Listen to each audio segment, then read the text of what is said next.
Bonjour Catherine, Mais bonjour Assina, comment tu vas? mais je vais bien, et toi? Ça va bien, écoute. Merci pour cette petite entrevue. Avec grand plaisir. En fait, Il y a j'avais 6 mois, je envie, t'aurais pas dit avec grand plaisir, hein. c'est vrai, Voilà, ça on pourra progresse. en parler après Oui, justement. alors avec plaisir aussi, volontiers. J'avais envie de prendre le temps déjà de te remercier parce qu'on a fait un parcours ensemble qui a été enrichissant pour moi Oui, aussi. des deux côtés, je peux te dire. Tout à fait. Et puis, c'était l'idée de pouvoir te mettre en lumière aussi et puis parler un peu de ce que tu proposes. Donc, Catherine, Très toi, bien. tu es en Suisse. Donc, nous sommes en Suisse toutes les deux. Tu es en Oui. Valais. Et puis, tu accompagnes l'éveil de conscience. Tu proposes différentes choses, mais ce que je comprends en tout cas aujourd'hui, tu accompagnes un éveil de conscience. Comment est-ce que tu aurais envie de parler de ça? Ben, moi, j'ai toujours ce même mot qui revient, c'est toujours avec simplicité. Moi, Mhm. mon kiff, ce que j'aime en fait apporter à mes patients, à mes clients, c'est vraiment de se permettre de redécouvrir que la vie peut être simple, qu'on peut vraiment simplifier au maximum pour justement se permettre de revenir ici et maintenant. Et puis de vivre une vie mais tellement plus intense et épanouie, j'ai envie de dire, complète que ce qu'on aurait pu imaginer en fait. Donc moi, c'est vraiment le maître mot chez moi, c'est simplicité. Voilà. Ok. Et qui sont tes clients, justement? À qui est-ce que tu apportes cette simplicité-là? Alors, à la base, je me destinais vraiment plutôt aux personnes hypersensibles, avec du haut potentiel, parce que je le vis de l'intérieur depuis que je suis née. Et donc, ça me touchait comme sujet, mais je me suis rendu compte par la suite que, en fait, ça s'étend vraiment à toute personne qui a envie de comprendre comment elle fonctionne et puis qui a simplement envie de ramener de la simplicité dans sa vie et qui a surtout envie de s'en donner les moyens. Parce que pour moi, le fast-food du développement personnel, je crois que voilà, ça n'existe pas forcément. Alors, ça ne veut pas dire que c'est long et difficile, ce chemin-là. Au contraire, c'est hyper enrichissant, mais Mhm. c'est vraiment important d'avoir envie de se donner les moyens. Et puis, c'est vraiment à toutes ces personnes-là que je m'adresse. Et puis, j'ai pu remarquer aussi avec le cheminement que les gens qui viennent chez moi, après, m'amènent leurs enfants. Donc, il y a vraiment une chaîne qui se suit où on peut déjà, au niveau des enfants, alors après, moi, j'ai enseigné dans l'enseignement primaire pendant presque 18 ans. Mhm. Donc, je me retrouve de nouveau avec des enfants et à ramener cette simplicité dans la vie de tous les jours aussi aux enfants. Voilà. Ok. Et par rapport à peut-être ton parcours, mais justement par rapport à tes clients aussi, par rapport à ce que tu observes, qu'est-ce qui pourrait, euh, qu'est-ce qui pourrait y avoir comme blocage éventuel ou comme défi par rapport à cette simplicité, justement? Qu'est-ce qui pourrait faire que ça pourrait être si compliqué d'arriver à cette simplicité-là? Il y a la phrase, c'est trop beau pour être vrai. Moi, j'ai envie de dire, je crois que c'est trop simple pour être vrai, en fait. Mais qu'est-ce qui pourrait bloquer, tu dis, au niveau de potentiels clients? Mhm. Mais je crois que c'est un monde qui fait peur, en fait. Le développement personnel ou d'aller voir à l'intérieur de soi, parce qu'on n'a jamais appris à voir qu'à l'intérieur de soi, c'est full de trésors, en fait. Mhm. Et on a toujours peur de ce qu'on va découvrir, on a peur d'aller rechercher dans d'anciennes blessures. Moi, c'est pas du tout comme ça que je fonctionne. Je fonctionne vraiment dans le moment présent, mais de voir ce que ces blessures ont peut-être pu apporter dans le moment présent. Mais avec moi, c'est rare qu'on retourne dans le passé, en fait. Et c'est aussi ça, des fois, c'est de on essaye de contrôler le monde extérieur parce qu'on a peur de ce qu'on va trouver à l'intérieur, tout simplement, en fait, je crois. Mhm. Donc, euh, donc pour moi, ce qui pourrait ouais, être le plus comment, bloquant dans ce Mhm. chemin-là, c'est vraiment la peur d'aller se découvrir parce qu'on ne se rend pas compte qu'on est plein de trésors. Mhm. On croit qu'on a beaucoup de choses qui ne fonctionnent pas, mais pour moi, ce n'est pas vrai. On est complet, on est parfait tel qu'on est, on a tout ce qu'il faut. Simplement que chaque problématique a deux faces, comme une pièce de monnaie. Puis on a pris l'habitude de voir qu'une des faces, mais ça ne veut pas dire que l'autre face, elle n'existe pas.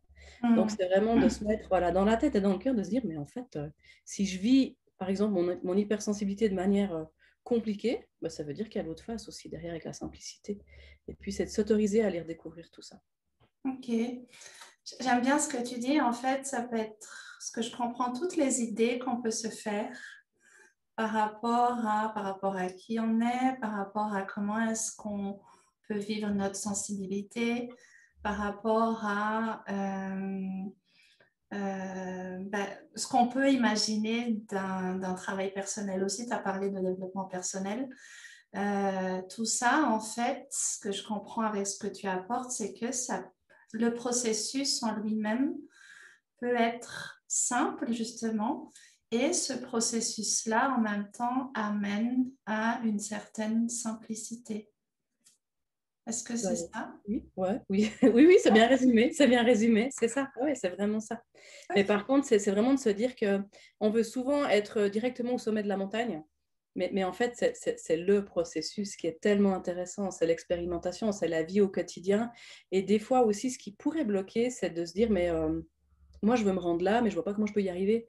Et c'est d'enlever cette pression du résultat, puis de se dire, et Hum, si je me laissais l'occasion de me découvrir, en fait, vraiment, réellement, à mon rythme, et puis ça fait des miracles. Quand on peut accepter que le process, le cheminement, il est 1000 fois plus intéressant que le but qu'on s'est fixé, qui est souvent très inatteignable, en fait. C'est quoi le sommet le plus haut du monde? C'est des quoi? Des 8000, des 6000? Nous, on se met à 12 000, quoi, puis ça va juste pas. hum, C'est vraiment de se dire, mais c'est le processus qui est intéressant. super. Alors, quand tu es venu me voir, euh, dans quel état d'esprit, dans quelle situation est-ce que tu étais? Alors moi, j'étais déjà bien dans mes baskets, j'avais déjà Mhm. beaucoup cheminé, beaucoup avancé, mais au niveau professionnel, je me disais, mais en fait, moi j'étais... alors d'abord, j'ai enseigné 18 ans, puis suite à ça, j'ai fait des études en massothérapie. Là, je suis en études d'ostéopathie canadienne. Et puis, je me disais, mais en fait, ça ne peut pas être ça parce que c'est pas suffisamment passionnant. Moi, j'ai besoin de passion dans ce que je fais. En fait, j'ai besoin de me lever le matin pour vibrer. Puis là, je vibrais plus. Ça jouait pas. Je sais pas que j'avais plus de plaisir, mais en même temps, c'était parce que voilà, j'étais plus au bon endroit. Et je me souviens très bien, un matin dans ma cuisine, je déjeunais. Puis j'ai dit bon, maintenant la vie, il faut m'apporter la suite parce que je suis prête. Mais je pense que 10 minutes après, j'étais sur Facebook et puis me demande pas pourquoi, ton annonce est sortie. Attends, j'ai un truc sur mon écran. Ah, voilà. Ton annonce est sortie et puis il y a eu un... Tu sais, à l'intérieur, tu te dis, bon, ben, c'est ça. Alors, c'est comme ça que j'ai commencé mon cheminement avec toi. C'était par cette envie de dire, mais dans tous les domaines de ma vie, j'ai le droit d'avoir de la passion, en fait. J'ai le droit de me lever le matin, puis j'ai le mot kiffer ma vie. Voilà. Et puis, c'était un des domaines dans lequel je la kiffais pas totalement. Ok. Et qu'est-ce que tu as vécu comme transformation ces derniers temps, du coup? Il y en a tellement que je peux pas les compter. Non, ça a été un début d'éveil de conscience. Alors moi, la conscience, je l'éveille depuis des années, mais là, il y a vraiment eu un coup de boost, en fait. Tu sais, je vois la fusée qui met les gaz. Donc, c'était prêt. Et alors, il y a eu un monstre travail encore avec toi de libération, justement, de ces mémoires, comme on a dit tout à l'heure, par rapport au fait d'oser gagner de l'argent, au fait d'oser d'être dans l'abondance, de se donner le droit d'être dans l'abondance, et puis surtout par rapport aussi à toutes ces mémoires que je pense qu'au niveau de la femme, on porte. On est dans une société où on a encore un peu de peine à trouver sa place. Et, euh, je m'en suis pas rendu compte. Il y avait plein de mémoires aussi par rapport à ça. Donc ça, c'était super intéressant de cheminer avec toi. Et puis par la suite, ça a été l'ouverture au monde de l'entrepreneuriat. Moi, au début, je me disais, je fais un petit cabinet, puis j'ai un patient après l'autre. Puis en fait, c'est pas du tout ça. C'est le monde de l'entrepreneuriat, mais c'est infini. Comme je t'ai dit avant, je sais pas si je t'adore ou si je vais te maudire pour le reste de mes jours. Parce que du coup, ça m'a ouvert tellement de portes au niveau de l'entrepreneuriat. C'est juste, voilà, la vie est devenue passionnante. Donc je cherchais cette passion, mais avec toi, je l'ai trouvée. Voilà, si on peut Ok. résumer. Et qu'est-ce que ça a changé? Alors, tu dis, ça a changé ta vision de l'entrepreneuriat, est-ce que c'est ça? Bah, ça l'a plus que changé, ça l'a créé, parce que je crois que j'avais pas vraiment de vision. Moi, Mhm. je viens d'une famille d'indépendants aussi, mes parents sont physio, les gens autour de moi étaient massothérapeutes, donc c'est un patient à la fois dans nos journées. Il n'y a pas forcément besoin de faire vivre son entreprise, de développer, de partager ce qu'on est. Et Mhm. pour moi, ça a été le début d'une grande aventure. L'entrepreneuriat, ce n'est pas simplement pour moi des passions. Alors peut-être qu'il y a des gens à qui ça correspond. Moi, ça ne me correspond pas. Moi, j'ai ce besoin de partager plus, en fait. Mhm. Donc, ça m'a ouvert à d'autres manières de fonctionner, à des programmes que je peux proposer, à des formations que je suis en train de mettre en place. Mais tout ça, j'avais aucune idée que je pouvais le faire il y a... C'est quand je suis Mhm. venue vers toi, c'était en septembre, je crois, l'année passée. Donc, ça va vite. En 6 mois, là, il y a tout qui s'est mis en place. Ok. Et puis, alors, on a travaillé aussi différentes choses au niveau personnel, de la transformation personnelle. Qu'est-ce qui a pu changer pour toi à ce niveau-là? Déjà, moi, j'avais beaucoup de peine à prendre ma place dans le sens, à occuper ma place dans cette abondance que je sentais pour moi. J'étais constamment en train de me couper de l'abondance. C'était comme si tout le monde y avait le droit sauf moi. Donc ça, j'ai vécu longtemps avec ça. Et puis, ben, grâce à ton programme, là, on a pu vraiment aller creuser en profondeur et libérer tout ça.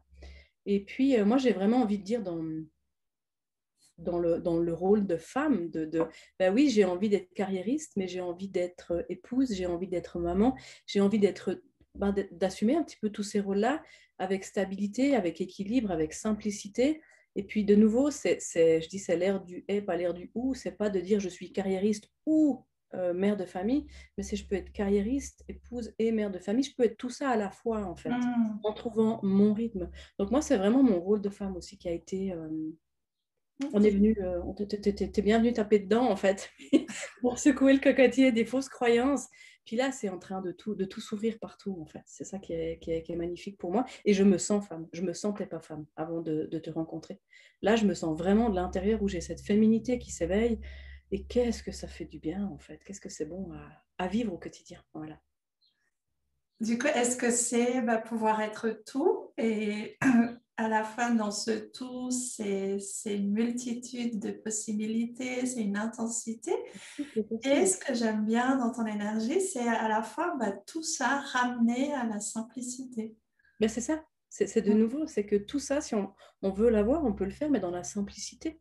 Et puis il y a Mm. des jours peut-être où je serai plus carriériste, puis il y a des jours où je suis plus maman, il y a des jours où je suis plus épouse, mais c'est d'aller avec le vibe de la vie aussi, d'arrêter de se demander la perfection partout, parce que je pense que les femmes aussi ont de la peine à gérer, c'est parce qu'on met la barre tellement haut dans tout ce qu'on fait pour être au top niveau, mais en fait, on ne s'en sort pas. Et quand on revient à la simplicité, c'est pas qu'on perd en qualité, au contraire. Moi, je me suis rendu compte, je me battais contre cette simplicité, puis je me disais, mais si ça devient simple, ça va être fade, et puis ça va pas valoir la peine. Mais en fait, c'est l'inverse. Ça devient tellement plus intense, mais ça devient tellement plus naturel. Puis on peut respirer parce qu'on se met plus la pression, tout simplement. Mm. Super. Ouais. Et puis, il y a ce programme, hein, d'ailleurs, on en revient à la simplicité. Tu as un de tes programmes aujourd'hui qui s'appelle Simplicity. Ouais, c'est mon chouchou, celui-là. Ok. Alors moi, je bosse pas mal en séance individuelle, hein, aussi en thérapie de l'âme, on va en profondeur, nettoyer, apaiser, guérir ces fausses croyances ou ces blessures émotionnelles qu'on porte. Puis j'en profite justement pour mettre un petit peu dans les séances aussi de cet éveil de conscience. Mais mon coaching Simplicity, alors ça, c'est pour ça que c'est mon chouchou, c'est vraiment de nouveau 4 mois. Pour moi, le rythme, il est important. Parce que souvent, quand on commence un nouveau truc, on veut mettre des nouvelles habitudes en place, on s'éclate, comme Mhm. quand on prend le sport, et puis ça dure 2 semaines, puis on n'arrive pas à suivre parce qu'on s'est mis la barre trop haut. Donc là, le timing, pour moi, il est important, c'est qu'on ne lâche pas l'énergie pendant 4 mois pour vraiment pouvoir remettre en place des nouvelles manières de fonctionner. Et puis, il bosse sur deux axes qui, pour moi, Mhm. l'un avec l'autre, sont vraiment d'une efficacité voilà, qui n'est plus approuvée, je crois. Et puis, c'est vraiment l'apaisement de ces blessures émotionnelles. On va déjà aller voir aussi avec quoi est-ce qu'on se trimballe en fait dans la vie, quelles sont nos fausses croyances. Puis là, on travaille plutôt en thérapie de l'âme ou thérapie de l'émotion. Et puis, Mhm. à côté de ça, bah justement, on va aller voir comment est-ce qu'on fonctionne, qu'est-ce que c'est qu'une émotion, comment fonctionnent nos pensées, comment est-ce qu'on fonctionne au quotidien, comment fonctionne un être humain. Et puis, on va reposer des bases, mais plus stables, plus saines et beaucoup plus simples pour comprendre la vie qui nous entoure. Parce qu'en fait, l'extérieur, pour moi, c'est plus à prouver non plus, c'est que le reflet de ce qui se passe à l'intérieur. Donc, on va apprendre à se connaître. Comment est-ce qu'on fonctionne? On va apprendre à s'observer, en fait. Puis de Mhm. cette observation, on va pouvoir apprendre à savoir quoi en faire pour aller justement là où on veut aller, puis pas continuer à aller là où on ne veut pas aller du tout. C'est vraiment ces deux axes, c'est l'apaisement et la guérison de ce qu'on a pu vivre, qui est encore compliqué au quotidien, puis qui fait qu'on a des schémas à répétition, des manières de fonctionner à répétition qui ne nous conviennent plus, on est dans la peur. Et puis cet éveil de conscience de dire, mais qu'est-ce que c'est que la vie? Comment est-ce que je fonctionne? Comment est-ce que je vis avec mes émotions? Tout ça avec une notion de temps par-dessus, je ne vous lâche pas. Donc pour moi, c'est vraiment ça. Voilà, le quotidien. Ouais, j'aime bien ce que tu dis parce qu'effectivement, c'est important de se connaître, de s'observer dans notre fonctionnement et surtout de savoir qu'est-ce qu'on en fait. Parce que très souvent, on peut en rester et on peut passer des années à chercher comment on fonctionne. Mais c'est ensuite, ce que je comprends avec ton programme, c'est en tout cas une partie au niveau des émotions, c'est pouvoir s'observer avec ça, pouvoir accueillir ses émotions, etc. Et qu'est-ce qu'on en fait après, en fait? Qu'est-ce que j'en fais? Parce que souvent, on s'identifie encore trop à nos émotions. On Mm-hmm. est nos émotions et puis en fait, on part dans le truc, mais on n'a aucun pouvoir du coup de reprendre notre pouvoir et de dire mes émotions, c'est pas moi, c'est un outil qu'on va pouvoir utiliser. Mais pour ça, il faut apprendre à les observer, à les accueillir. Puis après, justement, qu'est-ce que j'en fais pour aller là où je veux? Les Super. réutiliser pour ce pourquoi elles sont faites, pas pour voir ce qu'on veut pas, mais au contraire, pour voir ce qu'on veut. Puis pour moi, il n'y a rien à faire. La vie, elle nous traverse et puis elle n'a pas d'autre choix que d'aller s'orienter vers quoi on met notre regard. Donc si on est victime de nos émotions, si on voit tout ce qu'on veut pas, tout ce qu'on n'a pas, en fait, la vie, elle va être obligée de se diriger par là aussi, puis créer en fonction. Donc on peut changer d'orientation de regard. D'accord. Et ce programme-là, tu le proposes, donc tout ça en présentiel ou en ligne? Alors, il y a deux possibilités. Ouais, il y a le présentiel en cabinet sur Comté. Et puis, il y a aussi par Zoom. Voilà. Donc vous soyez dans le monde, c'est tout à fait faisable aussi. Puis les documents vous arrivent par PDF, par mail. Ok. On mettra les liens avec la vidéo. Aujourd'hui, quelles sont tes perspectives par rapport à ta vie, ton entreprise? Alors, heureusement, vous ne pouvez pas voir l'état de mon bureau. J'ai des papiers partout, tous les projets, à toutes les envies. J'ai dû mettre de l'ordre avant, même que vous ne voyez pas, je me dis, il faut que je mette de l'ordre quand même. Parce que ça, en fait, ce que j'ai fait avec toi a ouvert une porte au niveau de la créativité. Et puis là, j'ai plein de projets, plein d'envies. Alors, je me dirige beaucoup, je pense, quand même dans l'enseignement de tout ça. Dans des formations, que ce soit en présentiel ou que ce soit par Zoom, mais j'ai envie de toucher plus de gens que seulement de l'individuel. Alors ça, je reste en individuel, pour moi c'est super important, mais d'aller plus loin aussi, de m'ouvrir à d'autres groupes, à d'autres communautés, puis dire mais on va toucher plus de personnes. Donc, il y a et de l'enseignement en présentiel ou par Zoom, et puis il y a aussi, je suis en train de mettre en place des programmes que les gens peuvent faire depuis la maison, en fait, par eux-mêmes. Ça, c'est depuis le corona, ça s'est beaucoup mis en place. Hein. Et les gens aiment aussi avoir des fois le confort de je ne dois pas me confronter à quelqu'un quand on ne se sent peut-être pas tout à fait prêt ou qu'on ne sait pas très bien où on va. Ça permet de faire ça dans le confort de sa maison, à son rythme, comme on a envie.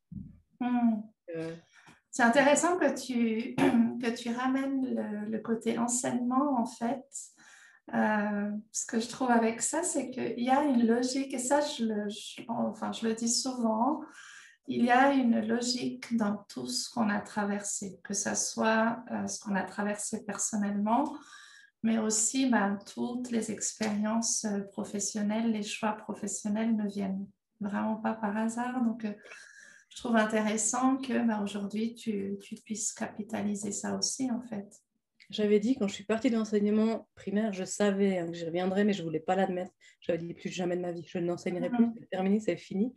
Ça fait pas 2 ans que je suis partie. Tu vois, j'avais un petit pourcentage, mais ça fait pas 2 ans que je suis partie de là. Et puis, en fait, très, très vite, quand j'ai quitté l'enseignement primaire, je me suis dit, mais tout ce que je découvre là, ça va être à partager. Donc, je le savais. Puis là, maintenant, je suis dans le vibe et puis je commence gentiment. Voilà. Ce que je remarque, c'est que souvent, on peut être dans des périodes où on se cherche, on a des doutes, etc. Et puis, on peut avoir tendance, certaines fois, à vouloir tout jeter, en fait. On jette tout avec l'eau du bain et puis on se dit, on a envie d'autre chose. Et là, c'est intéressant vraiment de prendre conscience du chemin. Hein. Encore une fois, on en arrive à ça, c'est que tout est dans le chemin et tout est juste en fait.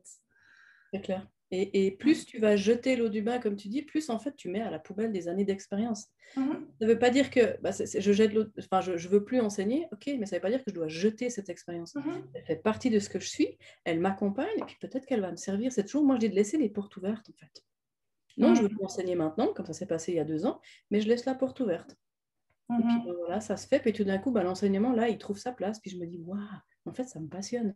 Mais si j'avais jeté toute l'eau du bain, j'en serais pas là aujourd'hui non plus.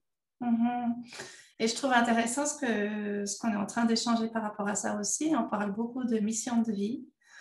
Moi, je pense que on est dans notre mission de vie à chaque fois, sauf que l'expression de notre mission va évoluer ou peut évoluer. Ouais.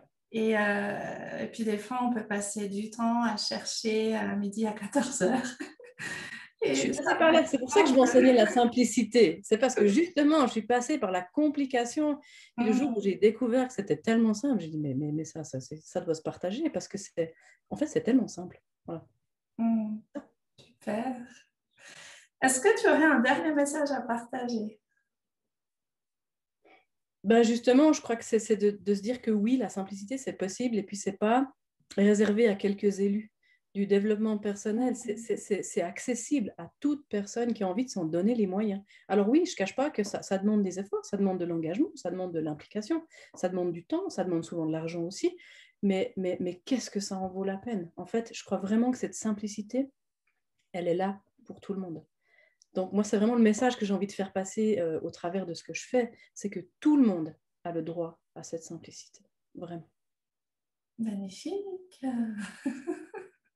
Merci Catherine. Je mettrai les liens avec la vidéo pour les personnes qui auraient envie de te contacter. En tout cas, je crois que tu es sur les réseaux. Oui, il y a tout est noté sur le site, il y a toutes les infos sur le site. Que ce soit sur Facebook aussi, le numéro de téléphone, le mail, tout est à dispo sur le site. Super. Alors, je te remercie. Et avec grand plaisir, merci à toi. Et puis, je me réjouis de voir la suite de tous moi ces projets, de toutes ces perspectives. Et moi donc. Super. À très bientôt. Merci Catherine. À bientôt, à une prochaine. Au revoir. Ciao.